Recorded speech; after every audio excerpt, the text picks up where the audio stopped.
Shalom Bapak Ibu Saudara, kita teruskan pelajaran kita tentang Nebiim. Kali ini kitab Yeremia. Terus kita sambung pasal 34 sampai 45 yang berbicara tentang keruntuhan Yehuda. Jadi kita tahu bahwa Yeremia ini nabi bagi bangsa-bangsa, dan kita sudah pilih yang pertama Nabi Yeremia bernubuat untuk bangsa Yehuda, kemudian untuk bangsa-bangsa, dan terakhir untuk bangsa Babel. Yang karena Babel ini dipakai Tuhan menjadi hamba untuk menghukum atau mendisiplin Yehuda. Jadi secara khusus Yeremia juga bernubuat untuk bangsa Babel. Dan kita tahu bahwa pelayanan Yeremia ini adalah pelayanan yang mencabut dan menanam. Jadi firman Tuhan yang disampaikan oleh Nabi Yeremia ini kepada bangsa-bangsa atau kepada bangsa Yehuda itu bersifat mencabut, ya, menghancurkan, suatu nubuat untuk kehancuran. Yang kedua, menanam dalam arti memberikan janji, memberikan pemulihan dan sebagainya. Nah, kali ini kita ambil bagian Yeremia 34 ayat 45. Ini adalah bagian yang berbicara tentang keruntuhan Yehuda.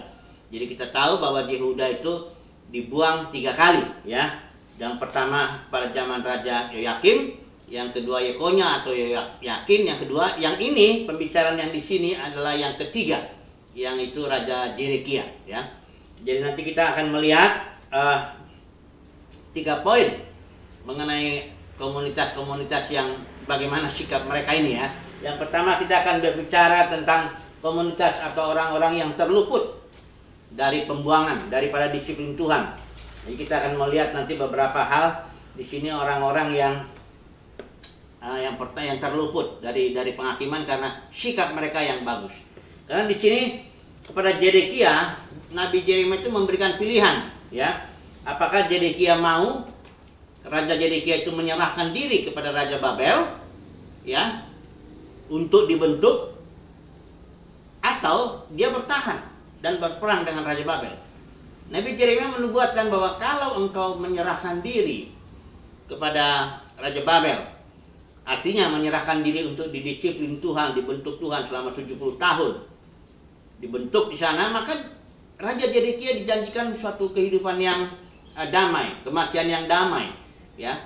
Tapi ternyata kita nanti melihat bahwa Raja Zedekia tidak mentaati perintah Tuhan melalui Nabi Yeremia. Nah, mari kita melihat dulu yang bagian pertama, komunitas atau orang-orang yang terluput daripada penghakiman Tuhan. Yang pertama adalah di sini orang Rekab, ya. Komunitas ini, Rekab bin Yonadab ini salah satu orang, pasal 35, yang memberi perintah kepada anak cucunya supaya mereka itu jangan minum anggur, ya. Jangan, di sini dikatakan di sini ayat 7, kamu tidak akan membangun sebuah rumah, enggak menabur benih, enggak menanam anggur, ya. Ini perintahnya Jonadab bin Rekab ini luar biasa ini. Tapi perintahnya itu diturutin oleh anak cucunya. Sementara orang Tuhan membandingkan, ini orang Israel, bangsa Yehuda, nggak mau menuruti aku, kata Tuhan. Keturunan Jonadab bin Rekab ini mau menuruti bapak leluhur mereka, tapi Yehuda tidak mau menuruti Tuhan. Jadi di sini Tuhan berjanji, dia bilang begini, ini ayat 18-19 kita baca. Dan Yeremia berkata, karena ketika orang Rekab dikasih minum anggur oleh Yeremia, dia nggak mau. Dia menolak karena perintah daripada bapak leluhurnya. Ayat 18 saya bacakan, dan Yeremia berkata kepada isi rumah Rekab, beginilah Yahweh Sebaot Elohim Israel berfirman, sebab kamu telah mentaati perintah Yonadab bapakmu dan telah memegang semua perintahnya, serta melakukan semua sesuai dengan apa yang telah dia perintahkan kepadamu, maka ini janji Tuhan untuk keturunan Jonadab bin Rekab ini. Maka Yahweh Sebaot Elohim Israel berfirman, seorang pria dari Jonadab anak Rekab tidak akan terputus melayaniku sepanjang masa. Ini berkat bagi orang yang mendengarkan suara bapak leluhurnya. Berkatnya, keturunannya itu tidak terputus, tetap melayani Tuhan. Ini luar biasa Bapak Ibu Saudara, ya. Jadi ketaatan kepada bapak leluhur yang dipesankan itu. Ini yang pertama, komunitas orang yang terluput daripada penghakiman Tuhan. Yang kedua, ada seorang yang namanya Ebed Melek. Ini orang Ethiopia, ini pasal 38 ayat 7. Ini dikatakan, dan Ebed Melek orang Ethiopia itu sida-sida yang berada di istana raja mendengar bahwa mereka telah memasukkan Yeremia ke dalam sumur. Pada waktu itu raja sedang duduk di gerbang Benyamin. Jadi Nabi Yeremia ini dijahatin. Memang Nabi Yeremia ini sangat menderita dari bangsanya itu, karena bangsa Yehuda menolak firman dari yang disampaikan Nabi Yeremia. Jadi Yeremia ini dimasukkan ke dalam sumur. Sumurnya hanya tinggal lumpur aja. Nah, seorang sida-sida ini orang Ethiopia namanya Ebed Melek. Dia berseru kepada raja supaya Yeremia ini diangkat, ya, supaya jangan mati di dalam sumur itu.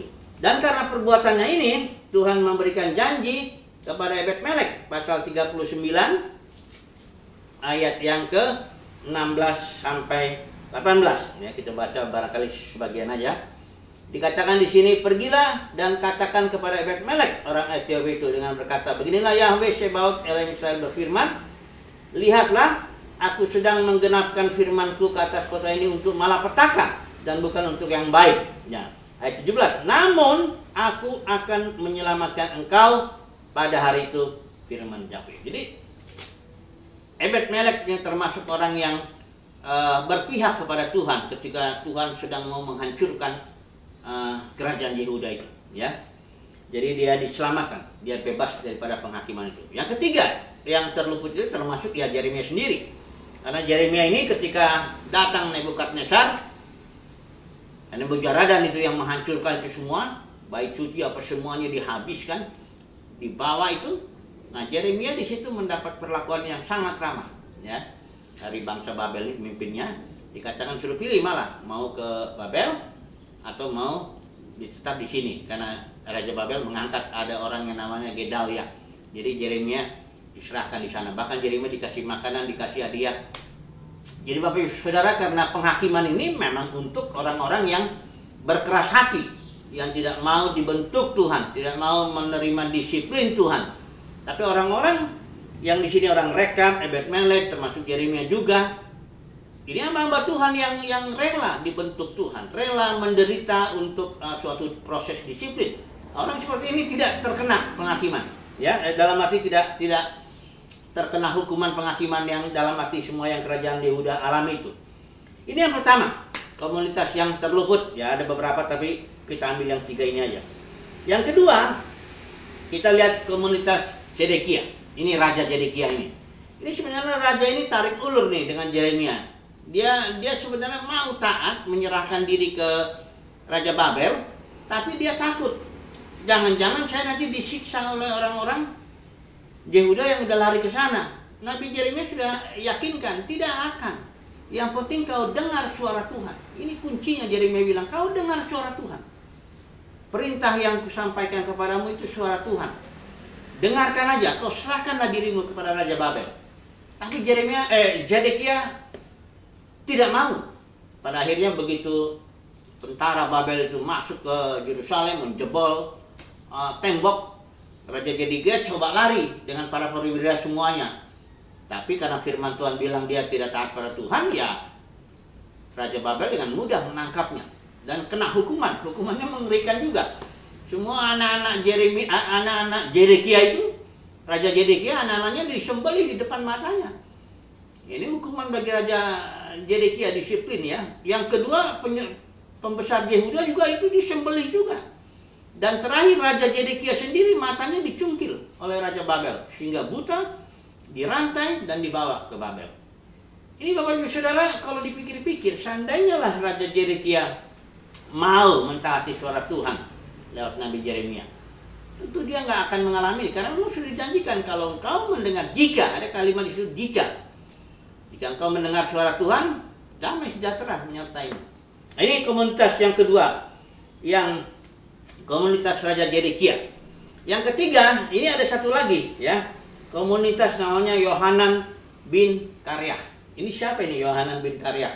Jadi ini sebenarnya ketika orang Israel itu dibuang, Yehuda itu yang ketiga itu dengan Raja Zedekia, orang Raja Babel masih menetapkan orang yang namanya Gedalia supaya memimpin di Yehuda itu orang-orang yang miskin, orang-orang yang susah untuk bikin ladang supaya nanti hasilnya diserahkan ke Raja Babel. Itu ada pemimpinnya namanya Gedalia. Nah, begitu orang-orang Yehuda yang terseret di bangsa-bangsa lain, daerah Amon, beberapa daerah itu, dia lihat bahwa Raja Babel mengangkat Gedalia, mereka datang. Termasuk di situ ada Yohanan bin Kareah, ada juga Ismail yang akhirnya membunuh si Gedalia ini. Nah, akhirnya si Yohanan inilah yang memimpin, ya, komunitas yang sisa Yehuda ini. Tinggal sedikit aja yang tidak dibawa ke Babel. Nah, tapi Yohanan ini, dia coba tanya sama Nabi Yeremia, gimana ini supaya kami ini aman? Apa yang harus kami lakukan? Setelah itu Yeremia bertanya pada Tuhan, sudah kurang lebih 10 hari, dapat jawaban Tuhan bahwa komunitas sisa Yehuda ini yang di bawah pimpinan Yohanan bin Kareah ini supaya jangan pergi, karena mereka sudah rencana mau pergi ke Mesir. Tuhan bilang tidak, diamlah di sini di Yehuda. Karena kenapa? Di Yehuda ini ada artinya Raja Babel tetap menguasai. Karena begini, Tuhan sudah putuskan bahwa Raja Babel itu menjadi alat di tangan Tuhan untuk mendisiplin Yehuda. Jadi kalau Yohanan dan bin Kareah ini mau dan komunitasnya mau diam di Yerusalem dan tetap di bawah tunduk di bawah Raja Babel, maka mereka aman. Tapi mereka tidak mau lagi. Ini masalahnya di sini, selalu tidak mendengar suara Tuhan, tapi menggunakan akal gimana supaya selamat. Ternyata bukannya selamat, ya Bapak Saudara ya. Kita melihat bahwa di bagian terakhir ini Yeremia, pasal-pasal yang terakhir itu, di bagian kita itu untuk orang hukuman Tuhan untuk orang Mesir, dia bilang di situ, dikatakan di sini ayat yang ke-26, pasal yang ke-44, sebab itu dengarlah firman Yahweh, hai semua orang Yehuda yang tinggal di tanah Mesir, lihatlah aku telah bersumpah demi namaku yang agung. Yahweh berfirman bahwa namaku tidak akan lagi disebut oleh satu pun mulut orang Yehuda di seluruh tanah Mesir dengan mengatakan Yahweh Tuhan yang hidup. Dari sini disiplin Tuhan itu tidak ada lagi disebut oleh satu pun mulut orang Yehuda di seluruh tanah Mesir, nama Yahweh. Jadi kembali kita mau cari satu kesimpulan bahwa yang berbahagia itu adalah orang yang menyerahkan diri di bawah tangan Tuhan, dibentuk, diproses, ya, didisiplin oleh Tuhan. Allah Tuhan untuk mendisiplin itu macam-macam. Ada orang didisiplin melalui penyakit, ada orang didisiplin melalui keuangan, ada yang didisiplin melalui permasalahan-permasalahan ini dan itu dan sebagainya. Tapi semua itu adalah bentuk disiplin Tuhan, dan kita harus belajar menundukkan diri. Jadi kalau kita menyerahkan diri kepada disiplin, ada damai sejahtera, ada kebahagiaan. Ini satu pelajaran penting. Yehuda tidak mau mendengarkan suara Tuhan, ya, sehingga runtuhlah itu, ya, komunitas kerajaan Yehuda, komunitas Raja Zedekia, bahkan sisa Yehuda itu Yohanan bin Kareah itu juga hancur semua. Hanya beberapa orang di sini terluput, ya, turunan Rekab, Ebed-Melek, dan Nabi Yeremia sendiri. Puji Tuhan, pelajaran kita hari ini ya bahwa saudara, mari kita menyerahkan diri kepada Tuhan untuk dibentuk, jadi disiplin, untuk diremukkan. Memang menderita tentu, tetapi hasilnya adalah damai sejahtera dan sukacita. Haleluya, amin.